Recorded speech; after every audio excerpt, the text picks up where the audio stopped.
Hello, hello, Pisces Collective. Ako po ito, si James. Kamusta po kayong lahat? And welcome po sa James Tarot PH. Ito po ang inyong weekly reading for June 8 hanggang 14. So alamin po natin naghihintay sa inyo sa mga petsa na yan. But first, ihanda mo na yung isang tanong para po sa ating isang tanong, isang sagot. Kung meron po kayong one question at gusto mo siyang malaman kung ano yung dapat mong gawin, mamaya po sa dulo ng ating reading, sasagutin po natin yan by using these cards. Okay, let's begin. Holy Spirit, Spirit Guides, protect us in this reading. Inhale and exhale your cards for the week. Nice, nice, nice. Siya nga pala mga mahal kong Pisces, maraming salamat po sa inyong mga tulong, suporta sa akin, sa mga hindi po nag-i-skip ng ads, sa mga nagla-like, sa mga nagko-comment. Malaking tulong po sa akin yan every time po na meron tayong libreng reading para sa inyo. So keep on liking, keep on commenting, and thank you for not skipping the ads. So, in the background of your reading, meron kang the King of Pentacles.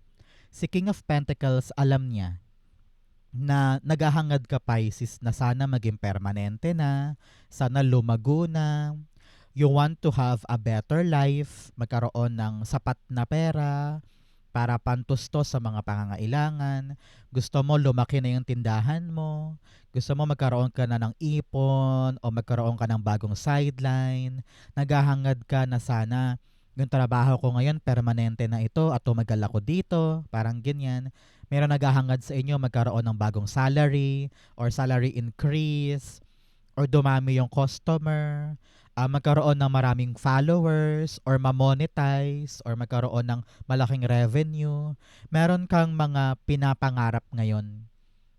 And ramdam ko dito na naa-attract mo siya. Ang kailangan mo lang talaga, Pisces, ihanda ang sarili para aksyonan yung kinakailangan na effort mula sa'yo para matupad yon. Kasi abot kamay eh. Kayang-kaya mo naman eh. Yung pinapangarap, nako, walang question, kaya mo. Pero kailangan talaga, we need to put the hard work now para mangyari yan. Okay? So, in your core energy, meron kang the Seven of Pentacles. Meron kang hinihintay na mangyari. Meron kang hinihintay na sagot, konfirmasyon, paggalaw, go signal, or meron kang hinihintay na mapisa or magbunga, no? And matyaga ka dito, you're taking your time, ramdam ko yan, pero merong sense of pagkainip. May sense of itutuloy ko pa ba? Gagawin ko pa ba? Idediretso ko pa ba? Kasi parang hindi ako sure kung magaganap ba para sa akin. Kaya parang dito meron ka ng alinlangan or meron ka ng doubt kung dapat ko ba siyang pangarapin, dapat ko ba siyang pagtiyagaan, dapat ko ba siyang pundaran, parang ganyan. But here, your spirit guides are telling me na your dedication naman ay enough. Sapat eh. Sapat yung dedication mo. Kaya lamang masyado kang nag-give in sa pressure. Masyado kang nagpapadala doon sa pagratrat na sana makuha ko agad, magawa ko agad, maging asensado agad, mangyari agad. Sabi dito, just relax and wait and see. Yun ang narinig ko dito, wait and see. Things are arriving. Seven of Pentacles, the Three of Cups. Uy, isang malaking paalala ito na kakakilos mo, kaka-focus mo sa isang bagay, nakakalimutan mo nang mag-enjoy. No? Sabi dito merong mga friends kang dapat puntahan or family members na dapat mo makabanding. Nakakalimutan mong i-enjoy yung paunti-unting andar mo or paunti-unti mong pag-asenso nang dahil sa gigil na gigil kang mangyari agad yung isang bagay. You're forgetting to enjoy the journey. Kaya go out, explore, magsaya ka naman, pumunta ka naman sa mga family mo, sa mga friends mo, mag-unwind kayo, catch up, ganyan, para ma-feel mo na hindi nauubos ang oras ko kakahintay dito. No? So party, have fun. Narinig ko rin dito, maha-harvest mo rin yan. Kaya wag na wag mong pe-pressure rin ang sarili mo. Okay? So, Pisces, tanungin kita ngayon, ano ba tong hinihintay mo na gusto mo nang anihin, na gusto mo nang makuha para mangyari na yung pag-asenso o paglago na gusto mong mangyari? Comment down below, pag-usapan natin yan, i-manifest natin, it will happen to you. Okay? Pero most definitely, you're gonna celebrate soon. Kaya ngayon, wag mainip, wag mataranta, mag-enjoy ka muna. Okay? In the area of what you need to focus on, meron kang the Knight of Pentacles. Sabi dito, progress, kahit mabagal, progress pa rin yan. No? Ang importante, umaandar ka. May ginagawa ka, meron kang inaasikaso, active ka dito, ginagawa mo yun, nasa plano. Kaya kahit paandap-andap ito, or pabagal ng pabagal, or paunti-unti lang, no? Okay lang yun. Ang importante, may development. Sabi ko nga, hindi lahat nakukuha ng instant, hindi lahat ay nandyan agad-agad. So, kailangan manalig. Kailangan keep the faith alive so that itong kilos na ito magdire-diretso. Okay? Pinapayuhan ka rin dito na focus on the action more than thinking ng mga negativity or masyadong pagbasa or masyadong pagiging metikuloso sa lahat ng bagay. Minsan, sabi dito, kulang ka lang sa aksyon at pagkilos. Knight of Pentacles, the King of Swords. Sabi dito, Pisces, na yung spirit guides, maging matalino ka daw sa bawat action mo. Nakita ko rin dito, sabi, parang kulang ka sa word ng sugod, laban, fighting spirit, dedikasyon, ganyan. Because King of Swords, siya yung uri ng taong gagalaw pag kinakailangan. Kikilos siya pag kailangan ng gawin to. Hindi siya aatras. Hindi siya nakatameme lang dyan o nakaupo lang dyan or nakahinto lang dyan. Gagalaw siya pag alam niyang kailangan na. So parang ganun ka ngayon eh.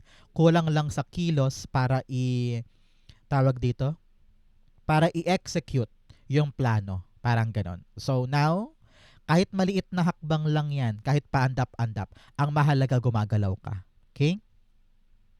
So Pisces, ano ba yung birthday mo? Comment down below. Nang sa ganun ma-activate sa'yo tong good news na ito. Okay?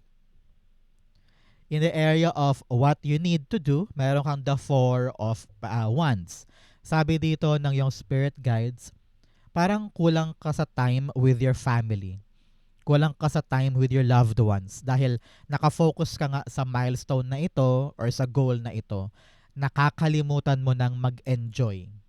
Sinabi ko yan dito kanina na para bagang sinusubsob mo or binuburo mo ang sarili mo sa isang bagay na gusto mong abutin. Well, I understand, goal-oriented ka ngayon, pangarap mo to, gusto mo to, kaya nakatutok ka dyan. Pero in the process, nakita ko dito baka mamaya panghinaan ka na ng loob or lumaylay yung performance mo dahil 100% binuhos mo dito. Narinig ko, balansehin mo ang buhay mo. You work hard, you play hard. You enjoy your work, you also enjoy your time for yourself. Para nang sa ganon, balanse ang buhay mo. No? At baka pag ganon, mas mabilis ka pang makatungo dito sa goal na ito. Okay? Alam mo, tinatanong ka rin ng yung spirit guides, para sa ibang Pisces to ha, tinatanong ka, ano ba talaga ang gusto mo? Ano ba talaga yung paraan mo para makaabot sa goal na ito? May ginagawa ba tayo? Or tayo ay laging nasa imagination lang? Laging nasa hiwaga lang na parang gusto kong gawin yon, ito ang gagawin ko, ito ang pupuntahan ko. Dapat malinaw yan. Para yung action mo, malinaw din. Four of Wands, the Fool card. Fool card's all about taking a risk. Sabi dito, kikilos ka, gagalaw ka, yung hinihintay, parang panahon na para maghanap ng bagong strategy or simulan siya. No? Tayo ba'y naghihintay lamang para sa magandang selebrasyon? Kitang-kita mo na-visualize mo na, ay, makukuha ko yun, ay, makukuha ko yan, maabot ko yun. Pero in our reality, ano ba yung effort mo para maabot yun? Ikaw ba'y nakatanaw lang or gumagalaw ka talaga Tumatapang ka na ba ngayon para abutin siya? You need to take a risk. You need to be bold, to be action-oriented, to be a risk-taker, to be adventurous para magawa ito. Okay? Panahon na para simulan yung isang bagay na alam mong kaya mong ipanalo. Okay? In the area of what's affecting your current energy, you have the Four of Swords. Pagod na pagod ka na doon sa thought pa lang na kailangan kong pagtiyagaan to, kailangan kong hintayin to, kailangan ko tong tutukan araw-araw, kailangan ko tong asikasuhin every single day, napakalaki ng responsibilidad. Doon pa lang sa thought na yon, doon pa lang sa pag-iisip na yon na mga dapat gawin, parang pagod ka na, parang ayaw mo nang simulan, parang ayaw mo nang trabahuhin. Pero sabi dito, kailangan mo lang magtiwala sa iyong sarili. No? Hindi mo naman kailangan rat-ratin ng sarili mo na parang porke sinabi kong simulan ngayon ay gagawin mo na agad 200%. Paunti-unti lang. Sabi ko nga, ang mahalaga, umaandar ka. Kaya huwag ka nang pa-pressure doon sa bigat ng responsibility sa hinihintay na ito. Ang isipin mo na lang, ano yung maaari kong mapala kapag ginawa ko to or inasikaso ko ito. Doon pa lang mapapanatag ka na na parang, okay, I will just rest. I will just take one step at a time, paunti-unti lang, pero panatag dapat ang puso. Walang pressure, walang bigat, walang burden. Gawin mo lang yung tama. At huwag kang papalubog doon sa stress, sa overthinking, overanalyzing. Daanin mo lang sa payapa, kalmadong paraan. Okay? The Four of Swords, you have the Eight of Cups. Wait lang. You have 4 here telling you, angel number po yan of protection. You are protected, you are guided, okay ka, ligtas ka, and your loved ones. Kaya wala kang dapat ikatakot sa mga gagawin mong bago. Dahil heavily guarded ka and blessed ka by your spirit guides and angel guides. Okay? So, Eight of Cups clarified our 4 of Swords. Sabi dito ng yung spirit guides, kung ano man tong mga pagbabago or kung ano man tong mga lalayuan mo or aayusin mo or bibitawan mo or i-correct mo sa buhay mo, maging payapa ka sa feeling na siguro nga nararapat ito. Siguro nga panahon na para itaas ko na lang kay God, kung ano man tong gagawin kong bago, kung ano man tong pagkilos ko na ito, sige, iso-surrender ko na sa Kanya. Payapa sa puso, panatag sa puso, na hindi ako takot na suungin itong bagong bagay in my life. No? Kung aalis man ako dito or babaguhin ko tong action ko or may paggalaw na ako or meron akong i-improve sa aking strategy, huwag kang matakot na hakbangan yon. Alam mo alam mo na meron kang protection, meron kang basbas. Kaya be brave, take a calm approach, okay ang lahat. Okay? So, in your near future, meron kang the Empress card.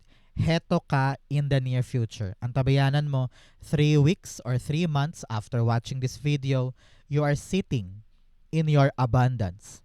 Kung ano man tong mga hinihintay, kung ano man tong mga pag-action mo or pagkilos mo na dapat mong baguhin, dapat mong i-correct, dapat mong i-improve, nakatulong yan para mabuo at maging abundant yung ginagawa mo. You are sitting in your power together with the success ng meron ka ngayon. Yung mga inaalagaan, yung mga inaasikaso, ayan, maunlad, successful, at talagang hindi ka na nahihirapan because gamay na gamay mo na silang lahat, no? Meron ka ng overview and meron ka ng power to govern them all. Na hindi mo kailangang mag-suffer, hindi mo kailangang mataranta, hindi mo kailangang magpagod ng sobra because everything is working just fine para sa'yo. Kung negosyo man yan, project, or kaperahan, kitang-kita ko dito, stable na, abundant na in the future. Congratulations. Empress card, the 8 of Wands. 8 of Wands, 8 is really power and abundance. So wag mong questionin ang sarili mo. Meron kang kapangyarihan para maging abundant ka at power para dumiretso sa iyong tamang landas. Eight of Wands is telling you, you're on the right path, you're on the right direction. Yung mga inaalagaan mo, tutubo yan ng maganda. Hindi mo kailangan magpagod, maghirap, or isacrifice ang sarili mo. Dahil magagawa yan swiftly, lightly, and parang nakatadhana ka para malasap ito. Parang ganun eh. You're on this track talaga. You're on this course sa buhay mo or tahak ng landas, no? Hindi curse sa sumpa, kundi course pala, course. Mali pronunciation ko. Course, C-O-U-R-C-S-E. Landas or tahak sa buhay mo. So parang very blessed, very destined, kumbaga. Kaya huwag ka na magduda sa buhay mo ngayon. Kung dumadanas ka ng kabagalan, kung dumadanas ka ng paandap-andap, pero kung ang utak mo ay nakatutok talaga sa goal mo at handa mo itong pagsumikapan, layuan yung mga bagay na nagpapastress sa'yo at talagang pag-focusan yung importante, heto ka. You're living your best life soon. Okay? Congratulations. In your challenge, meron kang the Page of Pentacles. Sabi dito, Pisces, i-prioritize yung mga dapat i-prioritize. Meron kang bagong task or bagong gagawin ngayon at pinapayuhan ka na unahin mo daw muna yan. Pag-aralan mo siya, buting-tingin mo, tingnan mo mabuti kung paano ko ba to gagawin at kung paano to magiging swak para sa akin. Kung meron kang new task, new job, new opportunity, or new assignment, no, kailangan aralin mo yan para successful ang outcome. Hindi pwedeng sasabihin mo na, alam ko na yan, hindi ko na kailangan pag-aralan, gagawin ko na lang. No. Huwag kang pakampante sa ganong aspeto. You need to study this. Kung kailangan mong aralin sa YouTube, magbasa-basa, mag-research, magtanong-tanong, gawin mo para tama yung hakbang mo. Okay? Page of Pentacles, the Tower card. Okay. Sabi dito ng yung spirit guides, kapag pinag-aralan mo yung isang bagay, doon magbabago yung perspektibo mo sa ka-performance mo. Halimbawa, meron kang inaasikaso ngayon na isang negosyo, tapos parang iniisip mo, paano ba to lalago? Paano ba to aasenso? Pero nung pinag-aralan mo, nung binutingting mo, nakita mo, ay, mali pala ako dito, dapat pala ganito. Yung mga realization na yan, dahil binutingting mo siya, boom, doon siya magbabago. So parang kailangan mong sumabay sa agos, kailangan mong makita na, okay, things are changing, I need to study this para makasabay ako sa agos at hindi ako mahirapan. Parang ganyan. Okay?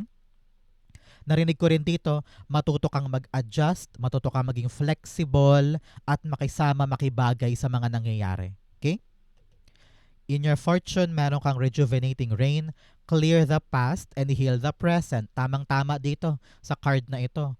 Hanggat hindi ka nakakabitaw sa past, mahihirapan kang ayusin yung present mo. So make sure na kina-cut off mo na sa buhay mo yung nakaraan, ibaon mo na sa limot, forgive and forget, nang sa ganun magkaroon ng bagong kwento tong present life mo.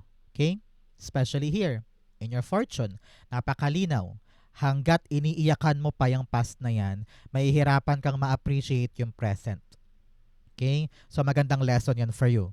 So now, dahil nasa fortune area mo si Five of Cups, may darating na bagong bagay na magpapa-excite sa'yo, kaya aralin mo. Okay?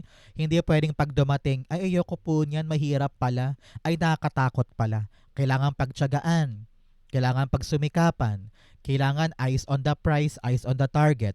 Ready kang sumugal, ready kang mag-take risk, ready kang maging matapang na sumubok sa mga bagong journey or bagong experience. Okay? Be brave, nakatadhana mong gawin itong bagong bagay na ito. Maaring trabaho yan, maaring new sideline, new opportunity, maaring bagong lugar, hindi mo masabi, di ba? So ngayon, kailangan talaga open ka to try new things. Five of Cups, the Queen of Cups. Sabi dito, mag-e-enjoy ka rin dyan. Mamahalin mo rin tong bagong bagay na ito. Kaya ask your heart. Tatanggapin ko ba to? Papahalagahan ko ba to? Or panahon na para buksan ang sarili ko sa mga bagong bagay? Palayain mo naman ang sarili mo sa trauma from the past, sa mga heartbreak mo from the past. Panahon ngayon para punuin ulit yung laman ng cup na hawak ni Queen of Cups, di ba? Paligayahin mo ulit ang sarili mo. Meron kang bagong rason para ma-excite, bagong rason para magkaroon ng saysay ang buhay mo. So an exciting journey is approaching. Make sure na bukas puso ka para tanggapin ito. Okay? In your divine messages, meron kang surrender to the divine. Sabi dito, itaas mo lang sa Diyos yung mga takot, yung mga alinlangan, gagabayan ka niya sa move na ito. Okay? In your divine, you have the Five of Swords. Pinapayuhan ka na may mga laban ka na kailangan mo i-give up.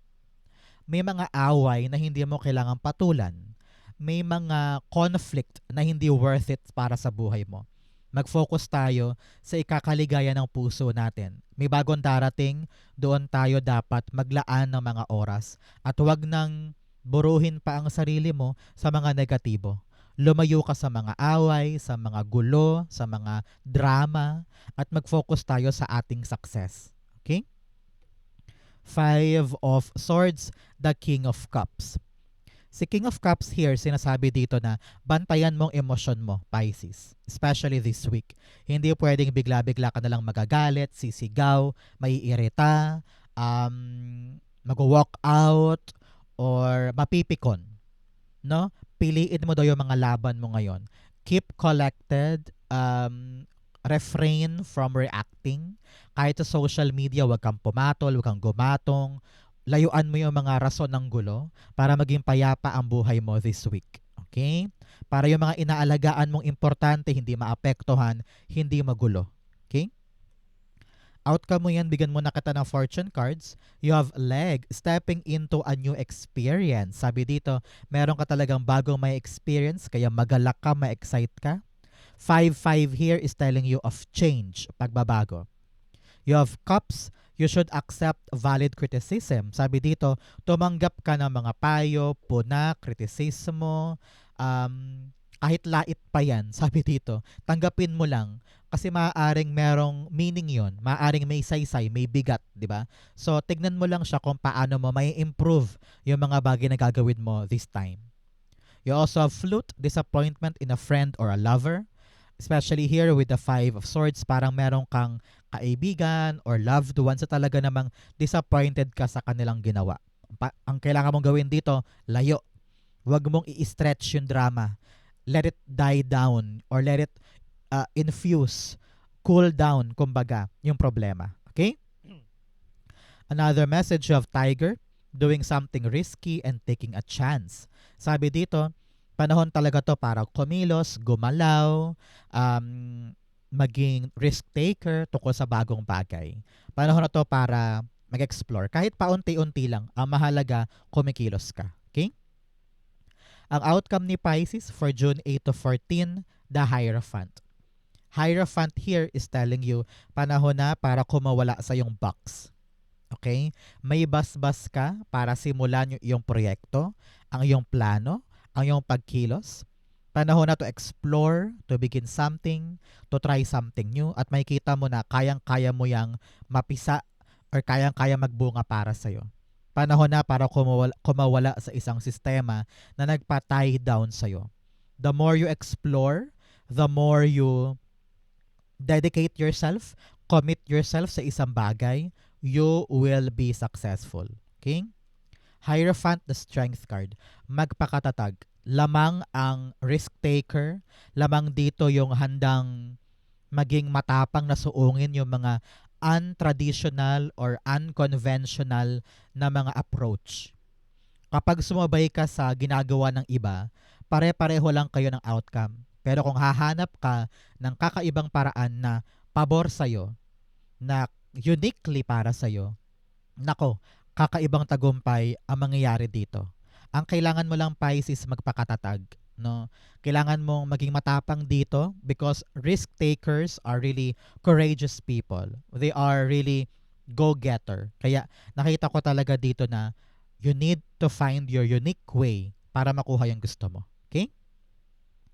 So, Pisces, dumako na tayo sa yung isang tanong, isang sagot. Close your eyes and think of this one question. Inhale and exhale the answer to your question. You have the Ten of Swords, Oh, marami sila. Oh, hindi, dalawa lang. The Five of Swords and the Queen of Swords. Okay? At the bottom, you have the Hanged Man. Sabi dito ng yung spirit guides, you really need to think this through. Kung ano yung question mo, kailangan mo daw maliwanagan, kailangan mo daw ma-enlighten kung bakit parang hindi umaandar. Ramdam ko dito nakatenga ka and you're thinking bakit ganito, bakit ganyan. Ang sakit-sakit na ng ulo mo, super stressed out ka na. Kahit anong gawin mo, uma-arise yung iba't ibang problema para hindi siya matuloy. Super down ka na ngayon sa problema mong yan, sa question mo na yan. And you feel like, hindi ko na ata kaya. You feel like, forever na to dito. Parang ganyan. Hindi ka makabangon, hindi ka makagalaw. Sabi na yung spirit guides, panahon to strategize and open yourself to new things. Nakita ko dito kasi sarado lang yung isip mo sa isang bagay tungkol sa question mo. Pero sabi dito, kapag binuksan mo ang mata mo, binuksan mo ang isip mo, you will see na, ay, marami pang pwedeng naghihintay para sa akin. Kailangan ko maliwanagan. And putulin mo na yung pahirap, putulin mo na yung source ng pain, suffering sa buhay mo. Meron kang dapat maintindihan ngayon. Kapag naintindihan mo yan, doon ka tunay na hindi na may stuck sa bagay na ito. Okay? Your spirit guides are telling me, no, these are 3 swords. 10 of Swords, the 5 of Swords, and Queen of Swords. This is not for you. This is something na kailangan mong layuan because it's not gonna be fruitful para sa'yo. Parang mahihirapan ka lang daw dyan at puro problema lang ang nag-a-arise. Huwag mo daw ipagpilitan yung isang bagay na alam mo naman sa iyong sarili na hindi pwede. Or mahihirapan lang ako ng sobra-sobra. Lawakan mo isip mo, Pisces. Meron pang ibang bagay o ibang ruta para sa'yo na hindi mo kailangang mahirapan, hindi mo kailangang mag-hit ng rock bottom or masaktan ng ganyan. Open yourself. There are new things for you. Okay? Pag nakita mo yon, doon ka talaga tunay na maka-asenso, maka-abante. So now, be brave to make a stand, to have a big decision. Putulin na yung ugnayan sa mga mali para makapagsimula ka ulit at wala nang abala moving forward. Okay? For now, it's a no. Hindi ito yung para sa'yo. Okay? So Pisces, ito po yung inyong isang tanong, isang sagot. Ganon din po ang inyong June 8 to 14. Sa po kayo naka-resonate, comment below. Babasahin ko po yan. Thank you, Holy Spirit, Spirit Guides, for the clarity and messages na dapat malaman ng mga Pisces this week. Thank you po for watching hanggang dulo. I love you. This has been James for James Tarot PH. God bless everybody.